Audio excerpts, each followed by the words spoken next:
Hello. Hello, this is Anthony from Red. Hey, Anthony. How you doing? I'm great. Awesome. Where are you calling from?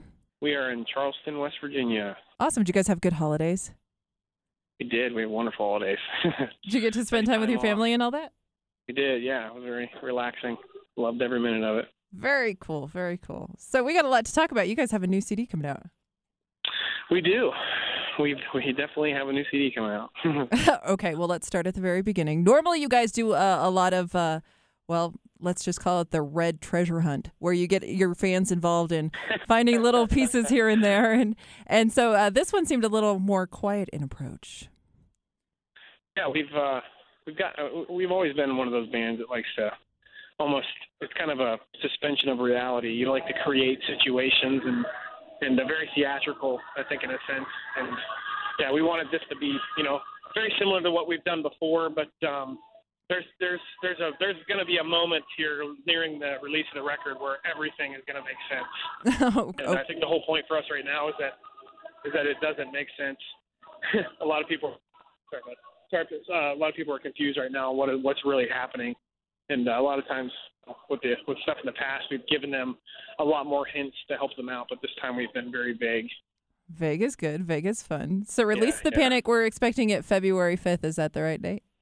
February 5th, Awesome. 2013. Now, very cool. Fourth CD, you guys have already been nominated for Grammys on other CDs. So are you looking forward to, I don't know, the fanfare, the fun? Yeah, I mean, that's just one of those little extra added, cherries on top. You don't really ever make a record to, garnish any sort of awards or anything. We don't really ever set out to do those things, but it's always really cool to be recognized by your peers and by, the Grammy Foundation and stuff to, for just your body of work. So it's, like That was very political. Very good. Very nice job. Yeah, it's a very political thing. It really is. And if, for those of the people that don't know that it's definitely a political name game thing, and but being in the mix of that politics is where a lot of bands' relevance is defined, like where you kind of fit into the smorgasbord of bands that are out there, Yeah, absolutely. Very cool. Very cool. Now, this is the first one where you haven't worked with Rob Graves. You've actually pulled in Howard Benson on this one. How was working with Howard Benson? It was amazing. We're looking forward to doing it again, actually. We're really happy with the way the record turned out. It's exactly what we were going for, and I think a lot of that will make sense to our fans. People already had several questions about, why did we leave, and the songs we've already released, or they're questioning, what happened to the old Red sound, and Howard Benson is, not the producer they should have used, that kind of thing. But little do people know is that when we go to a producer, we give him the music that we want. It's not the producer doing the other thing. You know what I mean? It's not the other way around.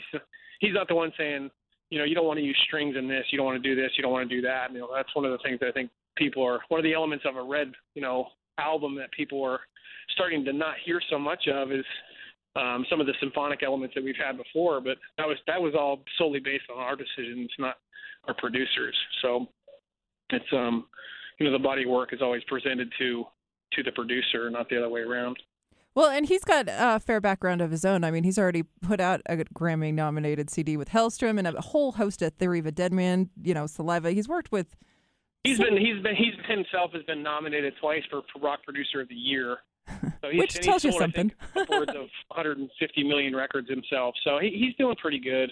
Yeah, no doubt, no doubt. Now, is there a reason why you decided to move with him, or was it just because you wanted a different sound?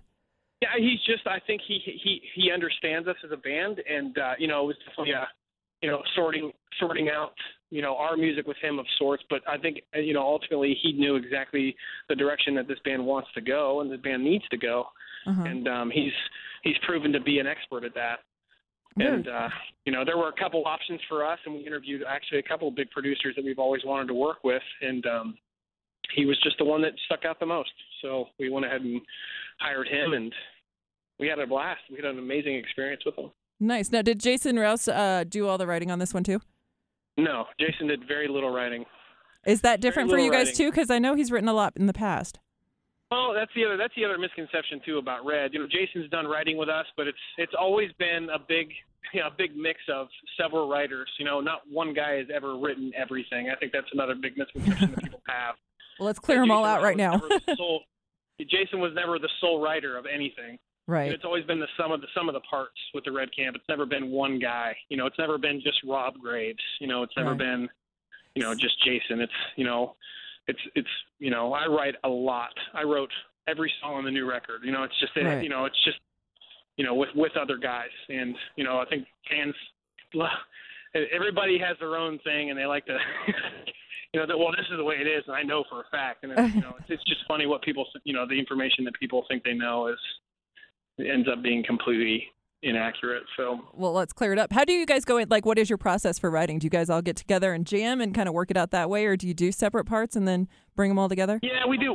We've never been a jam band. We've always been a separate part sort of thing. A lot of it starts off with, we'll get in, where a couple of us are real big studio guys, so we know exactly how the process works. And I think that the way music and records are made now, it's a very big deal. Back in the day, I think, bands just came in and they did a lot of that. They just kind of jammed out. Well, now you can actually really experiment with things, and technology has allowed the opportunity to not have to have a studio. Record a guitar part that ends up being on the kind of finished final product, and it never was even played through an amplifier. Right. Pretty incredible what you're capable of doing, especially mobily. So being out here on the road and being able to demo songs and stuff is pretty awesome. We've got a really cool process, and I think that we've just gotten better at it. So. No, that's cool. I know, like, it doesn't sound like 2006 was that long away, but it's like night and day from the entire releasing process.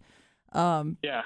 As you guys have grown with the band, I mean, 4 CDs in, you guys are not obviously just starting out. You guys have got some teeth to you. So when you get in and you look back, is it weird for y'all? I mean, do you feel like the music scene has changed so drastically, or do you really embrace like the new media opportunities involved with getting your music out? We definitely embrace, all the different ways of getting the music out. I think the only thing that's never changed is the perception that fans have, the perception of anything from information on the band to what they expect from the band. It's funny, the record's called Release the Panic, but it's amazing to me how ironic that the panic has been about the record already. There's Really? people that are just freaking out about the new songs, and there's people that are just so concerned that it's not the Red that they fell in love with, and it's a matter of them entrusting that, we're a group of artists. We're never going to point the finger at any band that wants to, right. Like if a painter is going to paint a picture, well, that didn't look like your last one. You know what I mean? Like it's hard. It's difficult for us to dissect that whole statement, and because as a music maker, as an artist, you put yourself out there and you try new things and experiment with new things, and it just naturally comes together, and it's pretty cool process. But but fans get worked up about things, and the media's always been amazing to us. We've always had a great run with any outlet that we have, as far as Facebook, just our central hub website. But interviews, radio, stuff like that. We've always had a great opportunity to make sure we're doing our best to help people understand where our heads are and our headspace is with our music. Well, I'll be honest with you. My first interview with Red was probably right before End of Silence came out.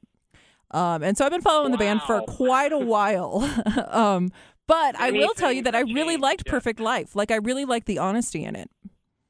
Yeah, I mean, it's that's what's cool for us too, is that that's the thing that matters to us the most. We want the music to be really cool and a lot of fun, and but there are moments where it's like, there's been. I just can't wait for the record to come out, because there's just when we do media and we do interviews and stuff, it's our chance to explain to people what we were thinking when this happened. Mm-hmm. And it's like with Perfect Life, people are complaining. There are people complaining about, well, the lyrical content isn't as deep and melodic and this and this and that. And it's like, well, does every single song have to be that deep and melodic? Can't there's moments in life where you don't need a poem, you need a sentence. You know what I mean? You need someone to tell you the way it is, and that's all there is to it, without using a lot of words. Now, I will tell you the first time I heard Perfect Life, because I went back and listened to it a few times. I know you guys have it on your the lyric video on your Facebook page. The first time I listened to it, it hit home, like hit family, life, world, people I know. Second time I listened to it, it seemed more like social analysis. But, it all kind of comes together, so... Yeah. It's there have been many opportunities. We've had 3 records. When you come to a Red show, you're going to hear those records at a Red show. It's not like Red has gone somewhere else. You know what I mean? Like, we're still here. It's just we're giving people a brand new way to figure out what's happening around them in the world. You know what I mean? The small little worlds that we know individually. Just a way to translate what's going on out there from what we've seen. Because we don't have a very small backyard. Our backyard is the world itself. And, right. We travel so much and meet so many people and see so many things that it's our chance, and I think it's our responsibility to report back to the people that we know and our fans that, listen, this is what's happening out there, and this is what we all need to know. And you need to run. You know what I mean? Yeah. And the record itself, being recalled, Release the Panic, is about that moment when you realize you're a human being and you're mortal, and everything that we hold near and dear is literally, it's not the most important thing. It's we're gonna die. It's gonna happen. There are things in life that are just they're static. They're not moving. And the other point is that as believers, the dichotomy of that is, as believers in Christ, that we're charged with not worrying. It's a verse out of Deuteronomy. It's like you're not. If you have that personal relationship with God, it's that you know that the battle's already been won. Those decisions have already been made. Other than what you've got going on with your free will, there's nothing for us to fear. Right. And there's nothing for us to worry about. And I think that we, like, as human beings, we complicate things, and the panic just sinks in. And we're all guilty of it. But when we're up there on that stage singing those songs, we don't feel guilty of it. We feel like we're completely doing the opposite. That's the only time where we feel like we're doing what we're supposed to be doing. But then we go up, we're worrying about this, and we're worrying about that, and we're worrying about this, So right. It's crazy. Well, along those lines, and slightly off topic as well, the Whosoevers. Have you guys been approached by the Whosoevers at all? We have, yeah. We have several times. They've asked us to do. I think they've got some conferences they're trying to put together and do live shows and stuff. We really like those guys. We have as far as where their headspace is with, what a Christian is and right. should be, the definition of what a whosoever is. Is it's pretty cool. I think that those guys are bold. For those who aren't caught up, that's Sonny from POD. His side project of guidance, I guess, got him through his entire process of being out of the band, and gathered up the masses with Brian Head Welch. I think Lacey from Flyleaf has been a part of it, and a bunch of other bands. So very cool stuff. Now, what is Who We Are, the Red Anthology? The Red Anthology is basically a chance for people that are going to hear Red for the first time on record 4.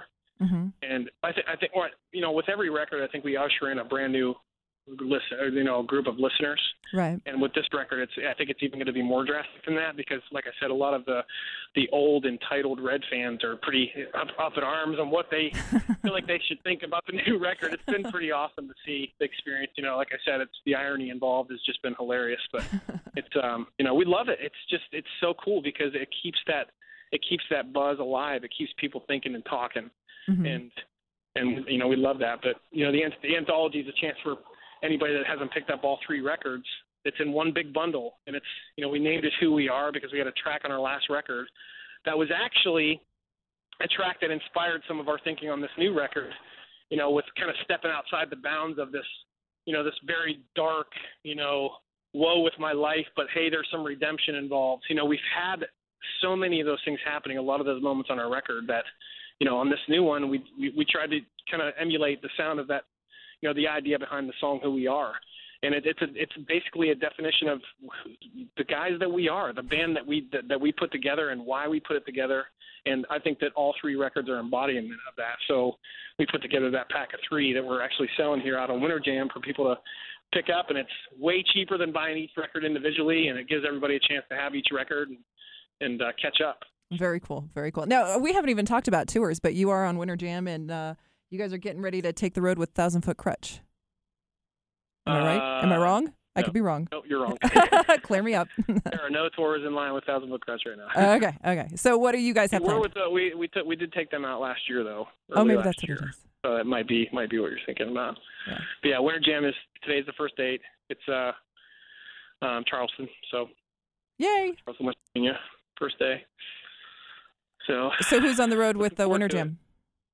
It's Toby Mac and a guy named Matthew West, and then us, and then there's Sidewalk Prophets. There's Jamie Grace. There's Capital Lights. There's Jason Castro. There's who else? New Song. I think it's 10 bands total. Oh, very cool. Very cool. Do you guys have plans of doing more touring? Oh, yeah. We're going to finish this. This tour is 3 months long. It's about 44 dates every weekend for 3 months. And then after that, we'll probably be pretty heavy into the general market stuff. So probably go overseas again this year for a few weeks, stuff like that. Very cool. Very cool. Well, we can keep up to date on social media because you have it all lined out. We are social media guys. Yes, ma'am. Now, let me ask you, because social media is becoming it's almost like a cliquey thing now. Which one's your favorite? Which one's my favorite? I was never really a huge Twitter fan, but it's funny is like you have to draw a line in the sand where you're gonna listen to what the critics have to say or what the fans have to say, right? Because everybody's a keyboard cowboy. They can get online and they can say whatever they want, and do whatever they want, and there's really no consequences for the most part. But we try to stray away from the sites where fans are talking and discussing, because a lot of them like to get wrapped up in the whole God thing, and it just turns into this might as well be a holy war, for God's sake. Right. They might as well be over in the sandbox fighting with each other, with sticks and stones. But it's pretty amazing how they have the opportunity to get on there and talk to us, and we take it pretty serious. And the times that we do, like on Saturdays, my brother will get on there for an hour on Facebook, and he'll answer any question that anybody has about the band. And it's usually the pretty typical thing. How'd the name of the band come about, and and every once in a while he'll get a really great question to be able to answer some someone's pressing question they've always had for us, and just making ourselves available to fans is a pretty big deal. But Cool. So we can find you. I think your homepage actually sets it all up. You've got the Facebook, the Twitter, the Instagram, and I can't remember what the other one is, but yeah, we actually YouTube. Just recently jumped on Instagram. We almost got scared away there for a minute when we heard that there was going to be a whole.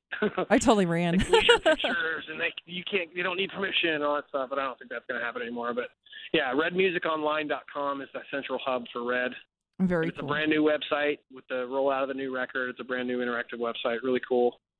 There are some other websites out there that you may have to, check out. You can, Perhaps like some secret stuff that would be, even more informative and like for example, what would be more informative?